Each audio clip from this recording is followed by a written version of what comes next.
All right, what is up, everybody? This is Alex once again with another episode of the EOT Newsflash. This is episode 97. We're so close. We're 3 episodes away from triple digits, and I just don't know what to do with myself. I don't. It's been a very long time coming. Boy, has it. Before we dig into tonight's topics, of course, I do want to give a quick shout out to our sponsor, FlipsideGaming.com, for all of your cards, your accessories, your sleeves, your dice, your boxes, your mats, whatever you need to play the games that you love. FlipsideGaming.com, and make sure you use the promo code EOT at checkout to receive 10% off your order of $10 or more.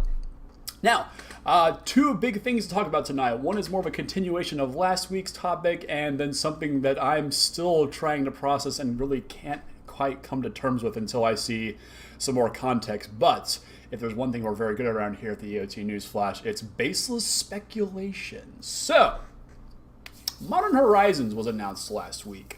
It's a brand new 255 card set if you count the buy box promo, which hopefully won't be a disaster like Nexus of Fate was. It's going to introduce a ton of brand new cards that are going to skip standard and go straight into eternal formats, legacy, vintage, and specifically modern. There will be no reprints in this set that are currently modern legal, so we're not going to see any Jaces or Lilianas or Karns or Snapcaster Mages or anything like that, no fetch lands or anything like that. We are going to, however, see cards that are legacy legal, much older cards, be reprinted, and obviously nothing from the reserve list, be printed into modern. So there's been a lot of people really kind of brainstorming and making up lists of things that they want to see, things that they don't want to see, and if you watched last week's episode, you'll know that I did a list of things that I want to see. So it would stand to reason that I would do an episode of things that I don't want to see. I am nothing if not a completionist in all aspects. So, to kick things off tonight, I'm going to talk about 10 cards that I absolutely do not want to see printed in Modern Horizons and become legal in Modern. And the first one we're going to start with is Mother of Runes. She looks so innocuous. So innocuous. A single white mana gets you a 1/1 that you can tap, and target creature you control gains protection from a color of your choice until the end of turn. Let me print a scenario for you. Your opponent plays a Cavern of Souls and names a human, plays an Aether Vial, and passes the turn. On their upkeep, they pick it up to 1. They play Champion of the Parish and let's say a Noble Hierarch, and then they start flashing in Mother of Runes in response to your bolts, your paths, your pushes, all of that nonsense. And of course, they're stopping all of that with Meddling Mage. And your life becomes a living hell.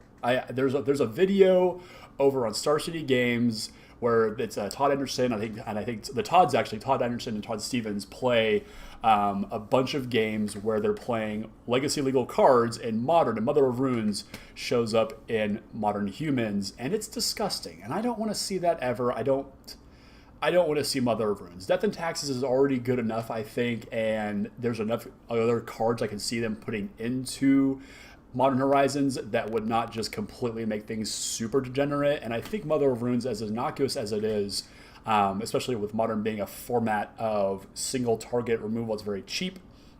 Mother of Runes really invalidates a lot of that. So Mother of Runes, I don't want to see her anywhere near Modern.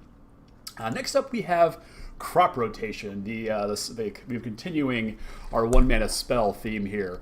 A single green mana gets you an instant that you can play it. You sacrifice a land, and then you search your library for a land card and put that land into play. Shuffle your library afterward. Now, obviously, this is played in the Golgari Depths and the Lands decks in Legacy. But of course, if you put this into Modern, automatically Tron gets another really good piece. It already has Sylvan Scrying and Ancient Stirrings, and it probably replaces some number of those with Crop Rotation and just starts cycling all of its Chromatic Stars and Chromatic Spheres to play this and sacrifice excess lands, be it excess Tron pieces to go get the other Tron pieces and get that combo online even faster.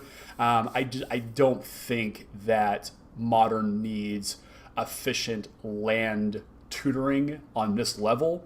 And it might even enable some other new decks, if we get to see something like, it would be cool if Night of the Reliquary, obviously, to power that card up. But obviously, powerful cards like this, they're not used to do fun and interesting things. They're used to do degenerate and disgusting things. So, copy rotation, not in my Modern format. Speaking of which, we have Back to Basics. 2 and a blue, enchantment at rare. Non-basic lands do not untap during their controller's untap phases. This got a recent reprinting in Ultimate Masters with some beautiful new art. And let's look at that art real quick. Oh wait, it's all goofy because of the side. Never mind. Never mind. It's really pretty though. Do you hate Blood Moon? Do you hate land hate in general? This is just more Blood Moon effects and nothing that I think Modern really needs to deal with right now. If ever, Modern is a format of lots of dual lands and lots of expensive mana bases. Tron lands, Jund, Jeskai, really any deck right now outside of, Mono Red Burn. Maybe Izzet Phoenix can get around this by playing a bunch of basics and just fetching out before the Back to Basics can even see play. They might even play Back to Basics in their deck. That's terrifying. Blood Moon's bad enough. And, I like Blood Moon. Blood Moon's fine. But really hampering your opponent's ability to even play the game. At least Blood Moon can let you, cast some spells. But Back to Basics is just horrendous here. I hate Choke. And this is like... a more degenerate version of Choke, and yeah, mass land hate like that is just not anything that the format needs, and nope, no Back to Basics, we're not going back to it. Next up, we've got Entomb, again, more black, more single mana instants. I did not intentionally do this. A single black mana gets you an instant at rare that searches your library for a card and puts that into your graveyard, and then you shuffle your library afterwards. If you saw SCG Syracuse, which was Legacy a couple weeks ago, you would have seen the 4-color sort of Sultai base Phoenix deck that was basically entombing a bunch of Phoenixes, entombing and Buried Alive and all the different cards that put creatures immediately into the graveyard, and then casting a bunch of spells on their turn and getting all of their Phoenixes on the board, sometimes as early as turn 2. It was really gross. This would just slot right into Phoenix, probably make some sort of a Grixis Phoenix deck, perhaps, with supercharged Dredge to start putting all of your graveyard creatures, your Blood Ghasts, and your Sneak Redempts right into the graveyard to enable your dredging even faster. This is an absurdly powerful card. Would also go really well with the Grizzlebrand decks to start casting Goryo's Vengeance immediately on turn 2. It's just far too degenerate and far too powerful. There's a version of this card I think that could exist in Modern, but not for a single black mana, and certainly not at instant speed. We've already seen just how degenerate Faithless Looting can be, and this is even better than that. Different, obviously different scales of power, obviously, but in terms of just what the deck is trying to do by putting cards in the graveyard, the two are very close in power level in that regard, and quite powerful. So definitely not going to be into me in Modern anytime soon. Nor will we be wastelanding, and I love Wasteland. Can I get the old school art up there, or is it going to mess up again? Hey, there we go. That's the better art. I like the old art of Wasteland.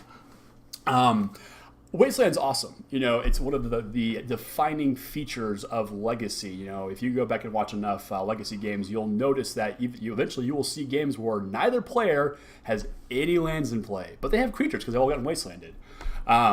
It's absolutely ridiculous what this card does to formats, and we've seen Ghost Quarter, we've seen a sort of revolving evolution of land destruction on lands in Modern. When I was playing a lot of Jeskai Control a couple of years ago, around like the 2013s, I want to say.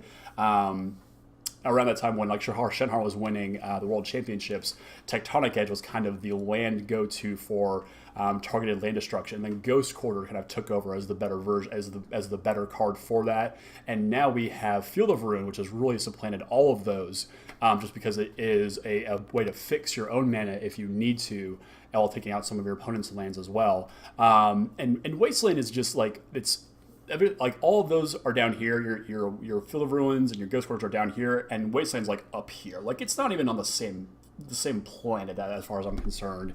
And to give a deck like Death and Taxes, or any sort of disruptive, aggressive deck, the ability to just blow up lands willy-nilly and still have mana, via Aether Vial effects and stuff like that, to just keep the game going while you're just stifling your opponent's ability to play the game is just absolutely horrible. And I do not think this card has any business in Modern, and just needs to keep Legacy and to an extent Vintage a very a wasteland-friendly format. Speaking of lands that we don't need to see in Modern, we've got Ancient Tomb. This is a fun card all the way back from Tempest. I used to own a set of originals of this, and I played them in my Legacy Affinity deck. It's pretty good. Pretty good. Add 2 colors mana to your mana pool, and it deals 2 damage to you, which is basically, completely irrelevant in formats like Legacy and Vintage, where you're just powering out lots of artifacts, especially in Vintage with cards like this, and you're playing out, like the Ravager Shops deck, you're playing cards like this along with Mishra's Factory, just making tons of mana on multiple turns. It's very, very scary if you've ever seen a lot of Vintage plays. Cool stuff, but terrifying.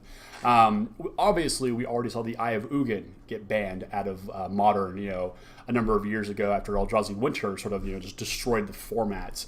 And I don't think Wizards is going to give us another 2 mana or soul land into Modern, especially when it slots right into the Eldrazi Tron decks and Tron to a lesser extent as well. And I'm sure there'll be other decks that would like an effect like this.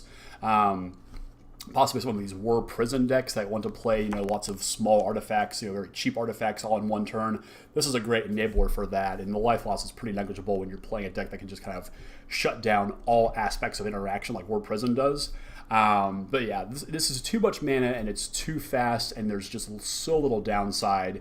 Despite Modern being a fairly aggressive format, I think that's just the boost in mana that it gives you is far too great, and something that Wizards does not want to see, and has shown us that they don't want to see in the format in any, outside of Eldrazi Temple, which is, limited to just Eldrazi spells. So I think that's fine, but beyond that, it gets pretty degenerate. Next up, we've got Frantic Search. This little innocuous common is a 2 and a blue instant, and it draws you 2 cards, and then you choose and discard 2 cards, and then you untap 3 lands.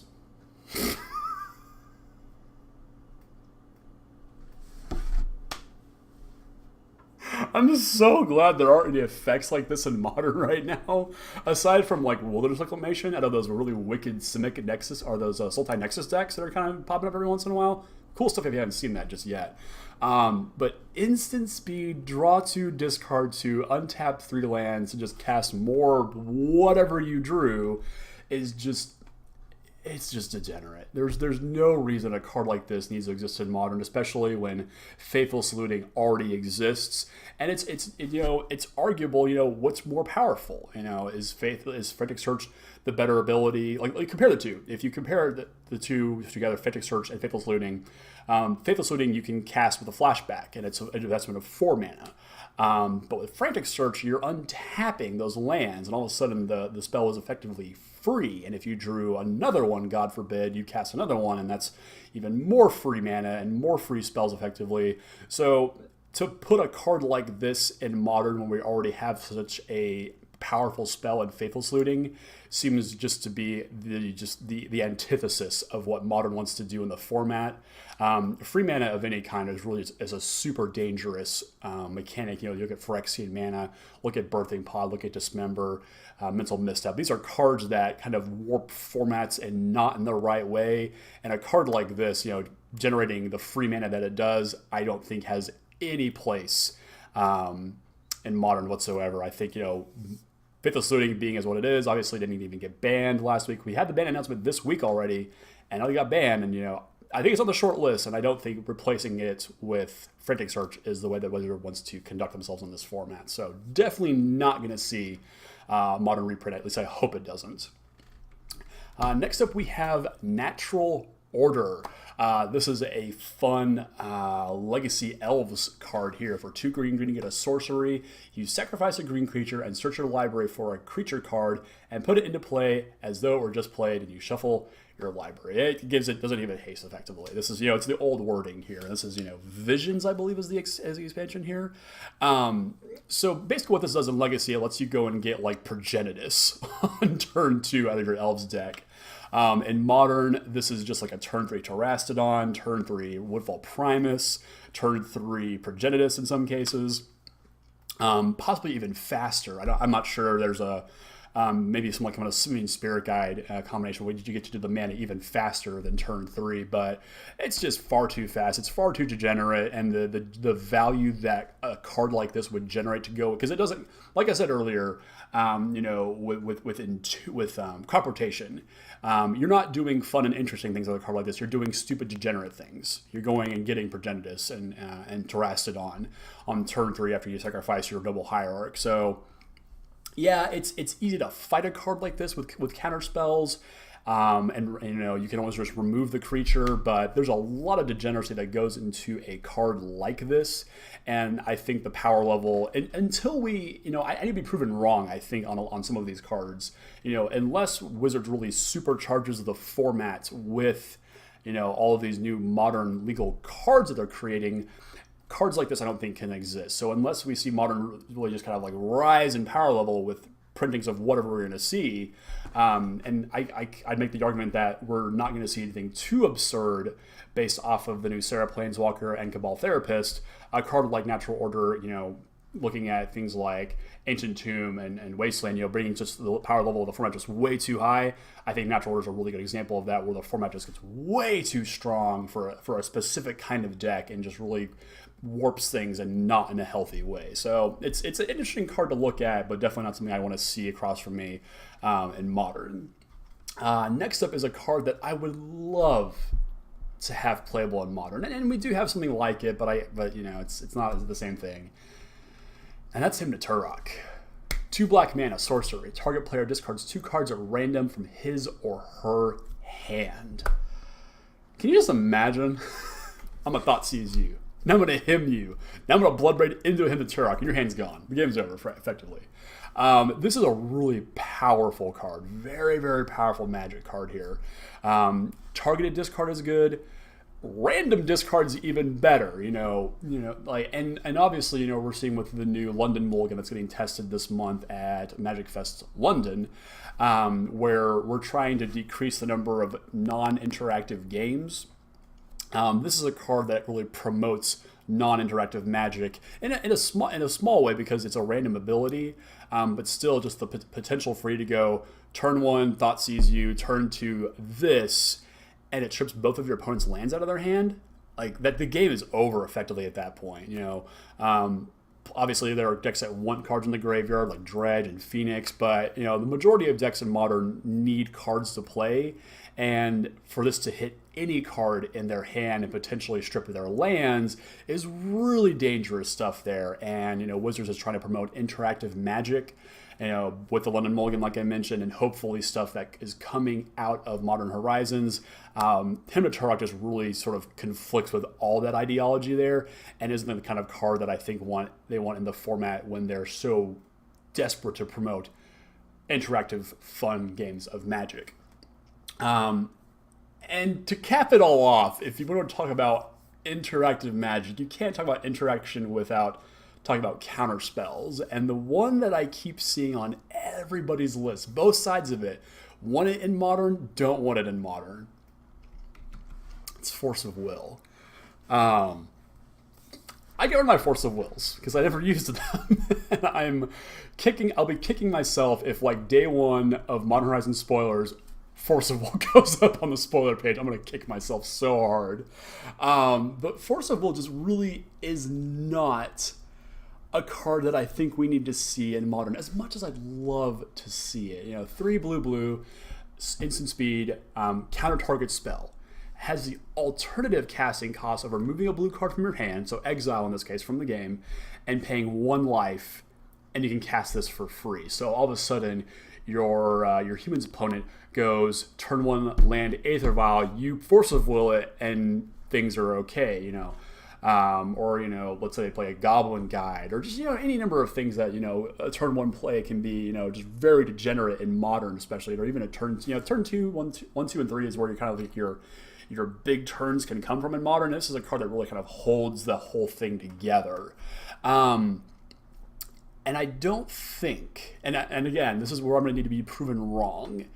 If the cards that Wizards print in Modern Horizons push the format to like this, apex of power in terms of card power, deck power, if everything becomes as strong as a Dredge or a Phoenix deck, Force of Will might have a place in the format.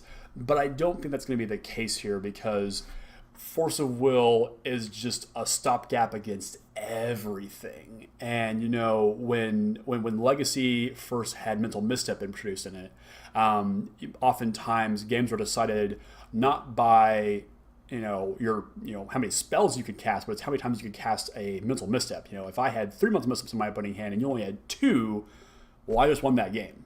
It came down to that. And I don't want Modern to dissolve into, well, I had 2 Force of Wills and 2 blue cards, and you had 2 Force of Wills and 1 blue card, or any combination of that. I don't think we want to come down to a point where the format is so powerful that a card like Force of Will has to exist to keep everything in check. Otherwise, it all just falls apart. Maybe a card like Force of Will can exist in Modern. We haven't seen a single, really, what I would consider to be a playable card for Modern Horizons just yet.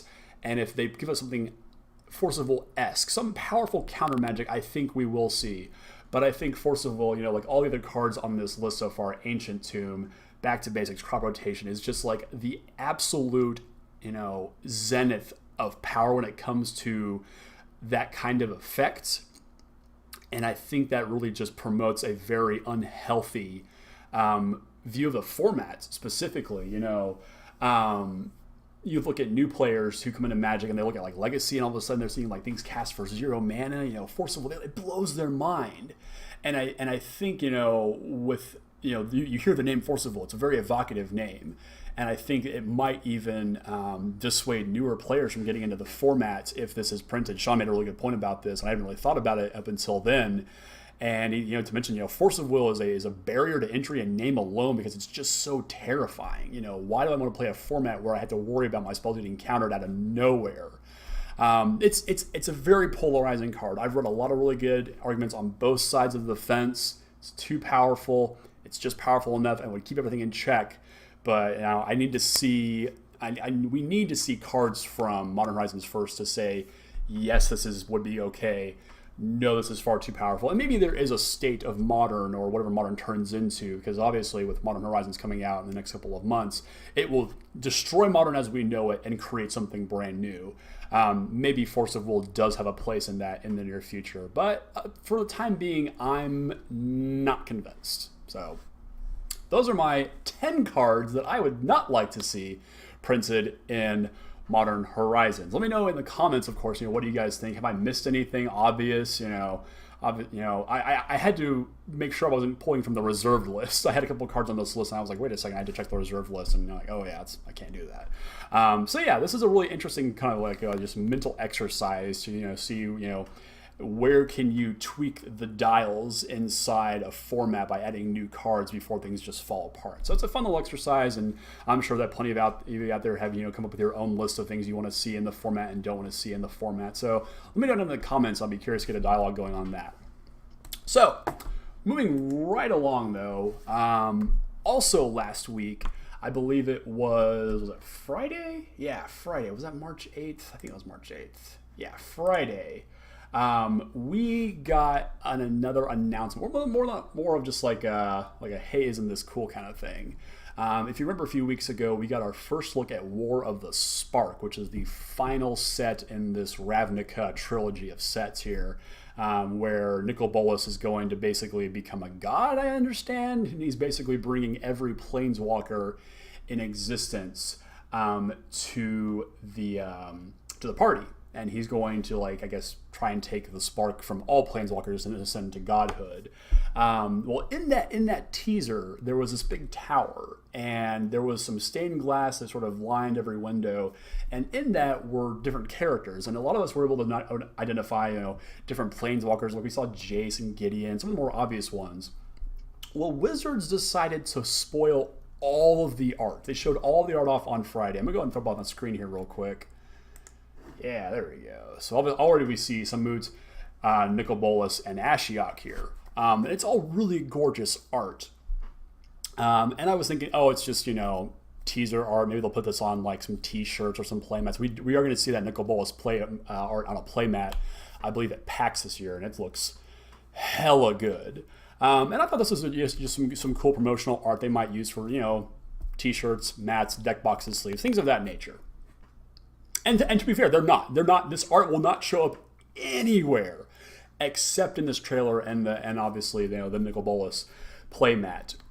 What they did confirm, however, is every planeswalker we're about to look at is going to be in this set. 36 planeswalkers are going to be in this set. Seems a little bit much. There's only so many rare mythic slots in a set. Kind of crazy. But no, it's worse than that. There's going to be a planeswalker and every single pack of War of the Spark. I'm sorry. Need a minute. Okay. Every single pack of War of the Spark will contain a planeswalker. Every pre-release kit will have a premium foil stamped planeswalker in it. So your pre-release kits for War of the Spark will contain 7 planeswalkers. Alright. This sounds like absolute lunacy, and honestly I think it is. Let's look at some art, let's look at some characters before I just go off on a tirade here about how just ridiculous this idea is. And I really put it in backfire because it's super cool. So let's run it down real quick. We have Samut from Amonkhet. She ascended from legendary creature status and to become a planeswalker. Reasons I don't know why. Nicol Bolas, he's the star of the show here. We have Ashiok, one of my favorite planeswalkers of all time, back from Theros, the Nightmare Mage, the genderless Nightmare Mage. Love Ashiok there. Moving right along. I believe the lady in white is Narset. That has not been confirmed yet. There are some characters on this list that we don't know who they are. So this is either Narset, the Tarkir planeswalker, who became a planeswalker after the time stream got shifted or whatever. Narset Enlightened obviously is her planeswalker card. So if this is Narset, cool. But I hope it's Elspeth. Just saying. In the middle there, we've got Domri Rod. This handsome-looking gentleman here on the end with his frisbees. I believe this guy's name is Tavo. His name was announced in the art book, or description of the art book for the Spark that's going to be released soon. I have no idea who he is, but he looks cool. Obviously, we've got other people who we've seen already on Ravnica. We have Ralzeric, Tamia the Moon Sage, and Karn, Silver Golem. We have Jaya Ballard, Tybalt. Yeah, my boy Tybalt's back. Can they make a worse Tybalt? Oh, can they make a better Tybalt? That's my challenge to Wizards. Have you made a better Tybalt than the one that you did in Avacyn Restored? That was absolute trash. We have a Bloodborne character here wielding the Blade Whip. That's cool. Don't know who that is. And we've got Kiora, Soren Markov, who's no longer in a rock. How did he get out? Who knows? We'll find out. We have Teferi, the Hero Dominaria. Next up, we've got Angrath, the Pirate Minotaur. Dovin Bond, a Johnny. We've got Arlen Cord, who we last saw on Innistrad after Emrakul Cole kind of came through and went to the moon. We have Obnixilis. The gentleman here in green, I gotta pronounce his name. This is Jiang Yangu, who, if you don't know who that is, was one of the 2 exclusive Planeswalkers in the Global Series dual deck that was released last year. Cards were legal only in China, if I'm not mistaken, and all the art in this was inspired by Chinese myth and folklore. He's one of the Planeswalkers in that set, and we'll get to the other one as well.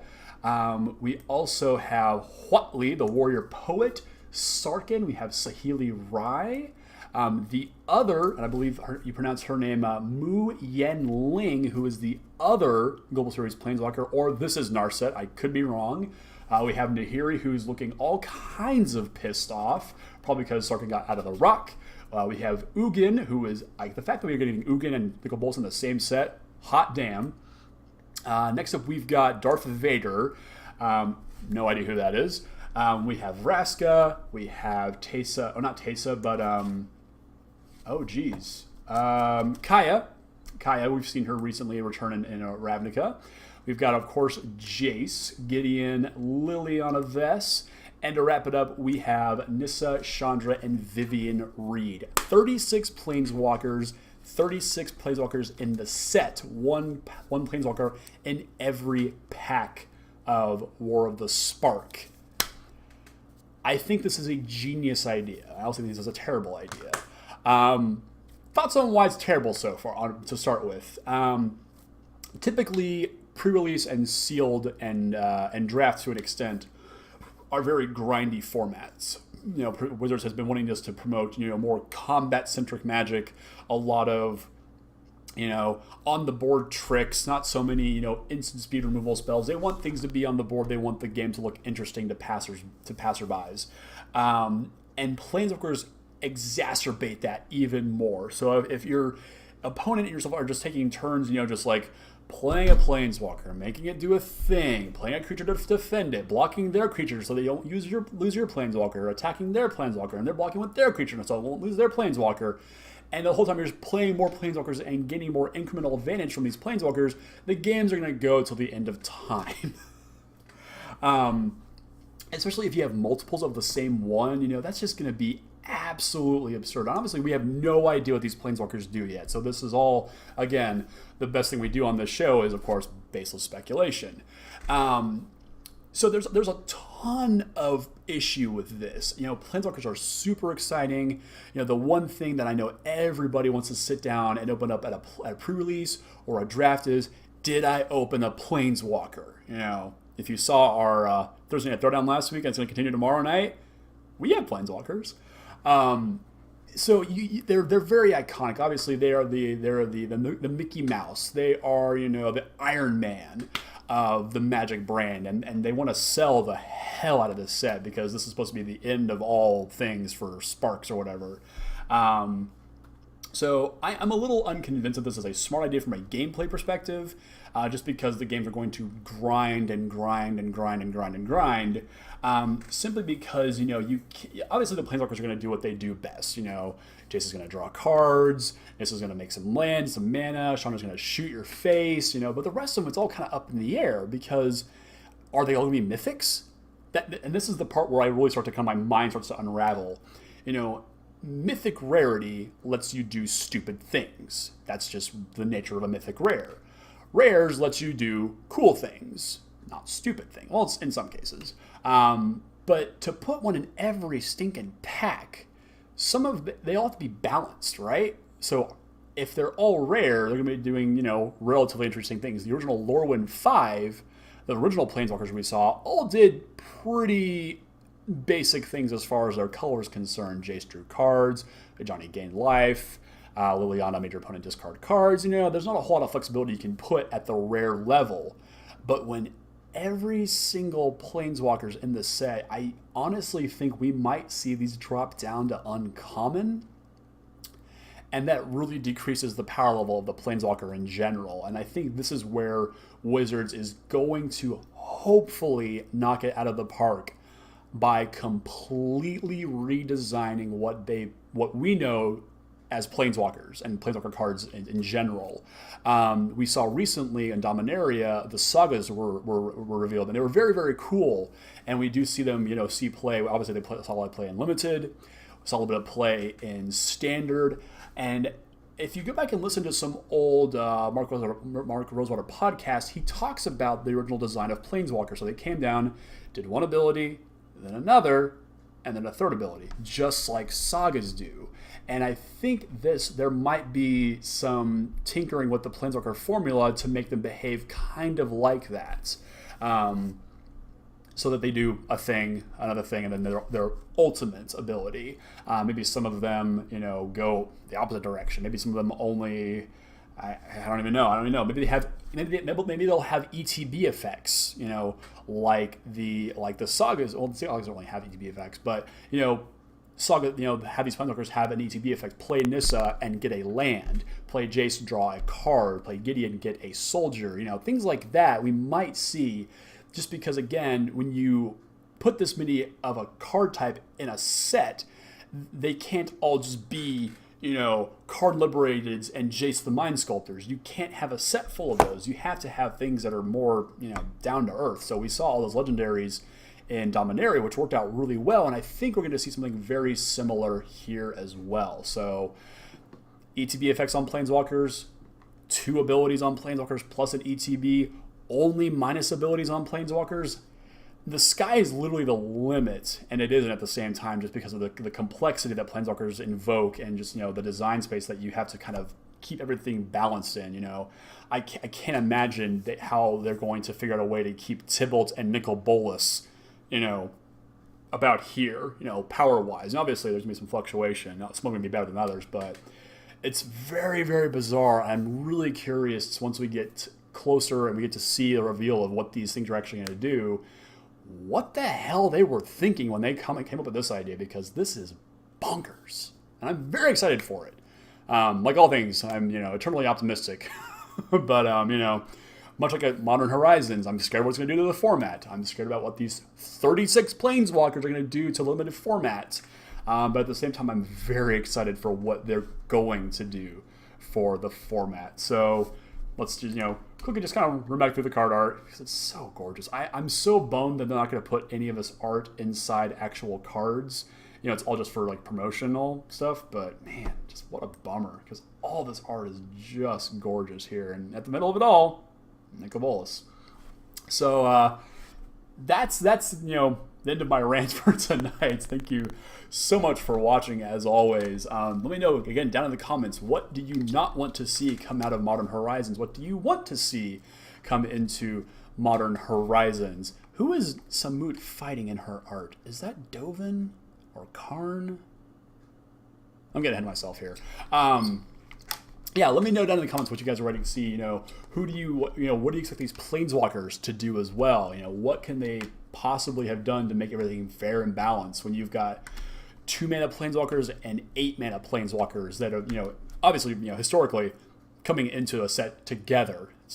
It is mind-boggling what they're going to do here. I am excited to see what they're going to do to pull it all off. So that is the end of tonight's show, everybody. Thank you so much for watching. As always, FlipsideGaming.com, a huge sponsor for us. Use the promo code EOT at the end of checkout to get 10% off your order of $10 or more. Come back tomorrow night, twitch.tv/EOT Newsflash. We're going to be finishing up our first undefeated Thursday Night Throwdown. We have an awesome blue-white splashing fun card deck that's doing incredibly well for us. So excited to finish those games out tomorrow night. So I'll be back tomorrow night to finish those up and come back obviously next week for more whatever the hell Wizards throws at us this week. And the week's only half over, and in the past 2 weeks they've thrown some literal hellfire at us. So who knows what's gonna happen next? So again, thanks for watching, everybody, and we'll see y'all tomorrow and next week for more EOT Newsflash. Have a great night.